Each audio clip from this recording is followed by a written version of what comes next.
It's officially week 11 of the Self-Love 100. 100 days of loving yourself more. I have my heated blanket on, and I am so ready to chat with you guys today. I haven't sat here on my couch for a podcast episode in a hot minute. I think I'm just a healing perfectionist, and this this wire here bothers me.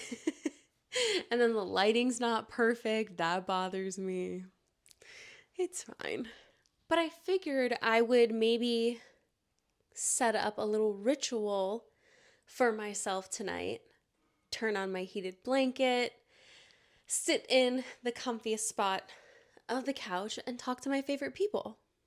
And funny thing, creating rituals is everything that week 11 is all about.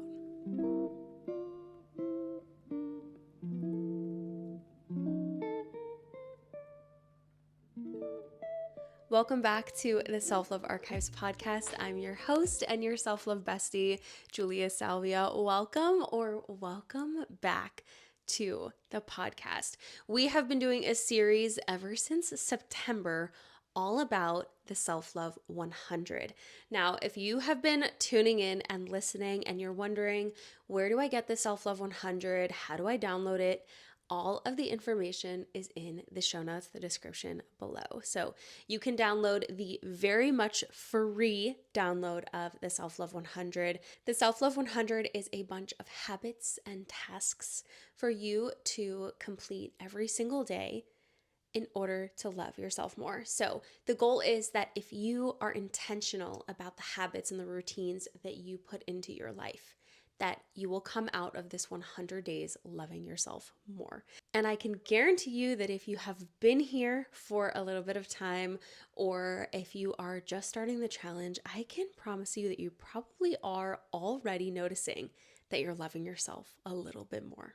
There's something really important about the Self-Love 100 that's so incredibly different from any other challenges or journeys or things that you may have tried. And that is that each of the habits or the tasks or to-dos, whatever you want to call them, of the Self-Love 100 are not meant to be specific. They're meant for you to make them specific. They are meant to turn them into something that is intentional for you, something that fits your lifestyle, your body, your health, your mind, your heart, your soul. These habits and tasks and to-dos, like nourishing and fueling your body, moving your body, spending time with yourself, affirmations, these are meant for you to turn them into something that works for you, something that aligns with what your life looks like. A problem that I have seen across the board on all of these challenges or diets or anything like that is that they're so specific. We are not one and the same. What works for me might not work for you, and what works for you might not work for them. But maybe something that you do could work for me, but maybe I just need to tweak it a little bit to make it perfect, to make it more aligned with my lifestyle and when I feel good. Everything is different. That's why the habits in the Self-Love 100 are very generalized. They're not specific. They're meant to be generalized so that you can make them more specific based on your needs in this chapter of your life right now. The Self-Love 100 overall is meant to be a ritual. It's meant to be something that you enjoy doing because you know that it's doing something for you, because you know that it feels good when you do X, Y, and Z every single day. Because you know that when you give yourself, when you choose yourself and you give yourself more love, that feels amazing. And that's what the Self-Love 100 is all about. It's not necessarily about the habits themselves more than it is about choosing yourself every single day. So in week number 11, it's all about creating rituals, kind of like how the Self Love 100 overall is a ritual. But I want you to get more specific for week number 11. And I want you to find something that you can consistently do. Anything can be a ritual. But what does that look like for you? For me, creating a ritual could be making sure that I go to bed maybe a little bit earlier than I am quote unquote supposed to in order to get the adequate amount of rest that I want to get every single night.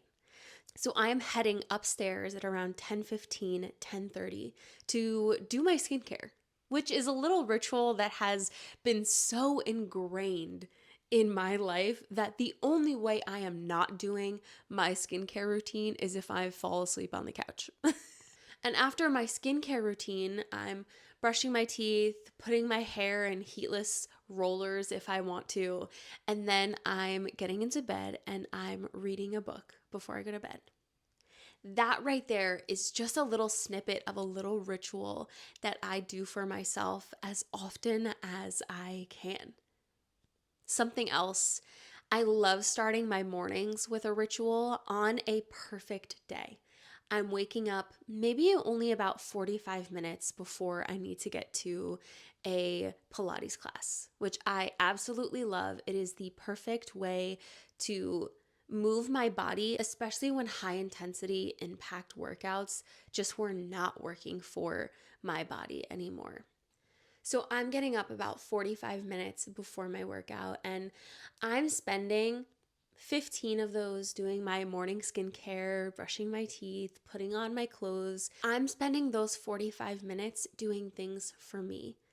In this 45 minutes, I do not look at my phone. I don't see if I have any messages or any DMs or anything like that. I am going straight into taking care of me. So I'm doing my skincare routine, I'm brushing my teeth, and putting on my clothes for the day, and then heading over to my office in this very spot that I am sitting in right now. And I have this little table with an astrology calendar that I journal in almost every single morning, or at least try to journal in every single morning. And I just write the 2 to 3 sentences of what is on my mind.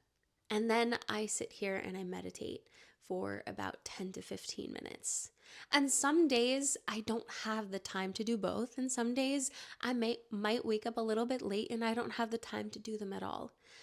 But what I do know is that I come back to this ritual even after the days that maybe I didn't have enough time, or maybe I had an early flight to catch, or maybe the day just took me in a different direction, or maybe I just wanted a little extra sleep. All I know is that I come back to this ritual, to this little part of my bigger routine, because I know that it gives back to me.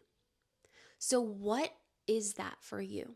What rituals in your life, whether they are these mundane rituals or it's a ritual of taking yourself out for a cup of coffee every single Friday, or it's going for a walk in a really beautiful park down the street every single Monday. What is your ritual and how do you give back to yourself?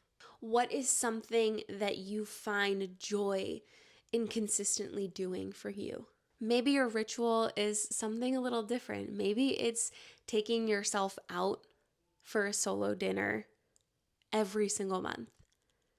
Maybe it's writing a letter to your future self. Or maybe it's writing a letter to your past self. Could it be doing a birthday photo shoot every single birthday? I like that one. I think I need to add that in. I need to do that every single year. So for week number 11, I want you to notice maybe the rituals that you've already been doing. The ones that you come back to every week, every day, maybe every month or every year that you do for you. And maybe you don't have any. And maybe it's time to think of something that you can do for you, whether that is every day, every month, every year. Make it special. Make it something that is enjoyable. And it could be one of those things that maybe it's a little bit more fun. I know we've been talking so much about doing a lot of these deeper work type of rituals, like meditating or journaling or moving our bodies, like going for a walk or taking ourselves out on a date. Maybe none of those tickle your fancy, and you're looking for a little crafty ritual like sitting down and painting, putting some time aside to work on that puzzle that you have been meaning to get to for some time. I think of a ritual like we do with traditions. Like every single Christmas, we put on the ornaments on the tree together. Or every single birthday, it's always cake, card, candles. What is your tradition for yourself? What is something that you do for you that could be considered a ritual? If you're having a tough time this week trying to figure out what a ritual is for you, try to think about the things that you have been wanting to do. And if you can't think about anything that you've been really wanting to do, or maybe there's really isn't anything that you've been wanting to do, what about trying something new? If you've never built a puzzle before, I don't know, pick one up. If you've never gone to this store or to this town or to this place, maybe take a drive there. If you've been struggling to keep up with your skincare routine, maybe romanticize it a little bit more. Make it a little bit more fun. Make it a whole thing. Maybe you really do want to wake up 45 minutes before your day actually starts. And you want to do things for you. But it's just been so hard getting up. Go to sleep a little bit earlier the night before. Set the 25 alarms that you need to set to get up. Make yourself a promise that you're going to get up. And that doesn't mean that you have to start doing all of these things for you. Go cold turkey and just do it right away. Go from 0 to 100. Maybe today, if you're at the beginning of the week and you're just starting this, maybe today all it is just getting yourself up. And then the next day, it's getting yourself up and doing the first thing that you want to do for yourself. And then maybe the third day, it's getting up, doing the one thing that you want to do for yourself, and then romanticizing your skincare routine. Give yourself a little bit of time to create these rituals. And they can be anything and everything under the sun. Give yourself something special to look forward to every single day or every single week, month, year. Give yourself your very own ritual, your very own tradition that's just for you. Work on this week, and we're going to come back and talk a little bit more about romanticizing your life with these rituals. Remember that what you do for you is incredibly important too, not just what you do for everyone else. Take that reminder with you this week, and I'll see you back here on week number 12 of the Self-Love 100 on the Self-Love Archives podcast. Bye.